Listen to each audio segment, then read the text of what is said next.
बिस्मिल्लाहिर्रहमानिर्रहीम। अस्सलाम वालेकुम व्यूअर्स, कैसे हैं आप? उम्मीद है बिल्कुल ठीक होंगे। Welcome to my channel easy cooking with Mishkat. आज मैं ज़बरदस्त किस्म का मैंगो केक की रेसिपी शेयर करने लगी हूँ और ये मैंगो केक जी बहुत ही मज़ेदार बनने वाला है और विदाउट ओवन बनने वाला है, विदाउट एग बनने वाला है। इसीलिए किसी एग की ज़रूरत नहीं, किसी ओवन की ज़रूरत नहीं और वो चीज़ें जो आपके घर में मौजूद हैं, और आजकल आम तो आ ही रहे हैं, और आम से चीज़ें ना बने और आम को खाया ना जाए तो ये तो आम के साथ ज़्यादती है। बहुत ही मज़ेदार फ्रूट है, किंग ऑफ फ्रूट है। तो चलिए इसका मैंगो केक बनाते हैं और देखिए मैं कैसे बनाती हूँ। तो सबसे पहले पैन को ग्रीस करना है और इसमें थोड़ा सा ऑयल लगाएं, चाहे ब्रश से लगाएं, हाथ से लगाएं, जो भी जैसे आप इजी समझते हैं। उसके बाद बटर पेपर जो है वो काट के इसके साइज़ का वो लगा दें और उसे भी थोड़ा सा ऑयली कर दीजिए, ताकि जब हम केक का बैटर इसमें डालें तो वो इसके साथ चिपके ना और इजीली केक बन के अलग हो सके। और उसके बाद 2 कप मैदा लिया है।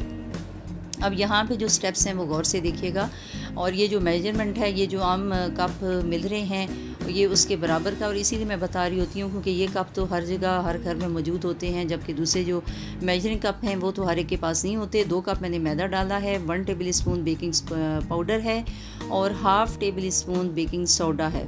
तो बेकिंग सोडा जो है वो हमेशा कम रखिए, वरना वो कड़वाहट पैदा हो जाएगी। और इसको जब आप मैदा छानें उसके साथ छानिएगा ताकि उसके साथ बराबर शामिल हो जाए और इजीली मिक्स हो सके। उसके बाद 1 कप शुगर है, 1 कप मैंगो पल्प है और पौना कप ऑयल है। तो इन तीनों को आप देखें कि ब्लेंडर में डाल के और इसमें ग्राइंड कर लेती हूँ। अगर आप ब्लेंडर में नहीं डालना चाहते या नहीं है तो आप हैंड मिक्सर से भी मिक्स कर सकते हैं और चम्मच से भी कर सकते हैं, क्योंकि इससे पहले मैंने बनाना केक आपको बताया था, वो सिंपल मैंने चम्मच से मिक्स करके बना लिया था। तो ये तीनों चीज़ें इसके अंदर डाली हैं। मैं इसको ब्लेंड कर रही हूँ क्योंकि मैनी टाइम मैं सिंपल हाथ से भी बना के मैं दिखा चुकी हूँ। और थोड़ा सा ब्लेंड करने के बाद फिर मैंने हाफ़ कप योगर्ट डाला है इसमें, क्योंकि इसमें कोई एग हम शामिल नहीं कर रहे। तो ये जो केक को फुलाने में और उसको मज़ेदार बनाने में भी और उसको सॉफ्ट बनाने में भी बहुत ही मददगार साबित होता है। उसके बाद 1-2 मिनट अच्छी तरह ब्लेंड करना है। तो इसलिए जब आप हैंड बीटर से कर रहे हैं तो उससे भी अच्छी तरह कीजिएगा, ताकि ये जो ऑयल है, मैंगो पल्प है और जो शुगर है वो अच्छी तरह इसमें मिक्स हो जाए। और जब आप हाथ से करें तो फिर शुगर का पाउडर बना लीजिए, जब आप ब्लेंडर से करें तो फिर पाउडर बनाने की ज़रूरत नहीं, डायरेक्ट आप चीनी आप डाल सकते हैं। तो जब आप पाउडर डालेंगे तो फिर चीनी जो है वो डबल हो जाएगी, ये याद रखिएगा, क्योंकि चीनी पिस के फूल जाती है। अगर आप चीनी का पाउडर डालते हैं, आइसिंग शुगर डालते हैं तो वो फिर ज़्यादा हो जाएगी। वो देखिएगा कि 1 कप चीनी का कितनी बनती है।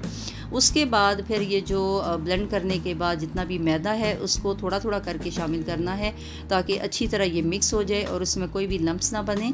और ये देखिए कि मैंने स्पैचुला से एक 1 साइड ही फोल्ड करके तो किया है। ऐसा नहीं है कि उलट पुलट फोल्ड नहीं करना और बहुत ज़्यादा ओवर फोल्ड ओवर बीट नहीं करना।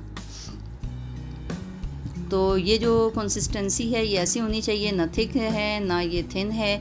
और क्योंकि अगर बहुत ज़्यादा थिक हो जाए तो केक ड्राई हो जाता है, अगर बहुत ज़्यादा वाटरी हो, लिक्विड ज़्यादा हो तो फिर आपको बहुत ज़्यादा टाइम लगेगा केक पकाने में। तो ये इतनी होनी चाहिए कि ये मैंने उठा के भी आपको दिखा दीजिए कि इस तरह ये गिरनी चाहिए। उसके बाद थोड़ी सी ये थपथपा दीजिए, टैपिंग कर दीजिए, ताकि अगर इसमें कोई एयर बबल है तो वो निकल जाए और हमारा केक बहुत ही आराम से फूले। तो अब मैंने क्या किया है कि एक ये कढ़ाई है, ये मैंने अब इसी पर्पज़ के लिए रख ली है, क्योंकि जो पुरानी हो जाती हैं चीज़ें उसमें खाना नहीं पकाया करें, वरना बहुत ही ख़तरनाक होता है सेहत के लिए। तो ये बारबेक्यू बनाना हो ये इसके लिए तो ये इजी हो जाता है इसमें बनाना। और ये मैंने प्री हीट की है। Pre heat 5-6 minute pre heat करने के बाद फिर मैंने फ्लेम को लो कर दिया और लो फ्लेम पे मैंने रखा है, तो तकरीबन 45 मिनट्स। सो आफ्टर 45 मिनट्स जब मैंने चेक किया तो ये देखिए कि बिल्कुल ही जो स्टिक है, शाशी स्टिक बिल्कुल ड्राई निकल रही है। तो इट मीन्स कि हमारा केक ये बिल्कुल रेडी हो चुका है। हम बहुत केयरफुली इसको रिमूव करेंगे ताकि हाथ ना जले। तो ये देखिए जी ज़बरदस्त किस्म का फूला हुआ है। इसे फिर हाफ़ एन आवर के लिए छोड़ दीजिए ताकि ठंडा हो जाए, तो उसके बाद निकालिएगा। अदरवाइज़ जब गरम गरम हम निकालते हैं तो फिर वो टूट सकता है, तो इसलिए इसको ठंडा होने दीजिए। और देखिए कि आधे घंटे के बाद फिर ये मैं ये निकाल रही हूँ। अभी भी थोड़ा थोड़ा गर्म है, लेकिन ये इजीली इसका जो बटर पेपर है वो भी रिमूव हो रहा है।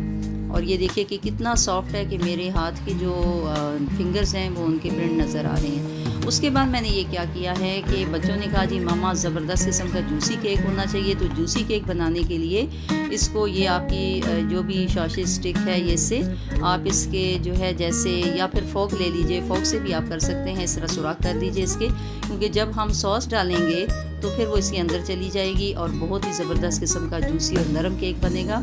और ये जो मैंने मैंगो ग्लेज़ बनाई इसकी मैंने वीडियो शेयर कर चुकी हूँ, और ये मैंने इसीलिए थोड़ी सी ये पतली रखी थी ताकि ये जब केक के ऊपर लगाएं तो ये केक के अंदर इसका जूस चला जाए और हमारा केक नरम बने।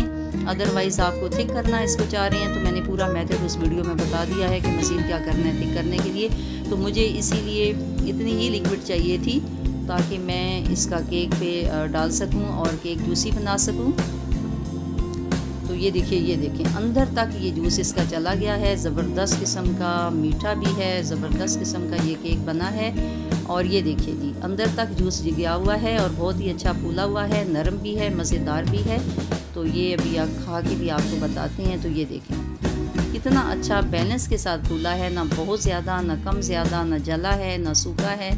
तो ये विदाउट ओवन भी बहुत ही अच्छा और मज़ेदार केक बन सकता है, इसलिए जिसके पास ओवन नहीं है नो प्रॉब्लम, फिर भी आप बनाइए खाइए। मुझे उम्मीद आप लोगों को मेरी वीडियो अच्छी लगी होगी। पसंद आने की सूरत में शेयर ज़रूर कर दिया कीजिए और बेल आइकन पे ज़रूर क्लिक किया करें ताकि आने वाली वीडियो आसानी से आपको मिल जाए। खुश रहिए, एंजॉय कीजिए। अल्लाह हाफिज़।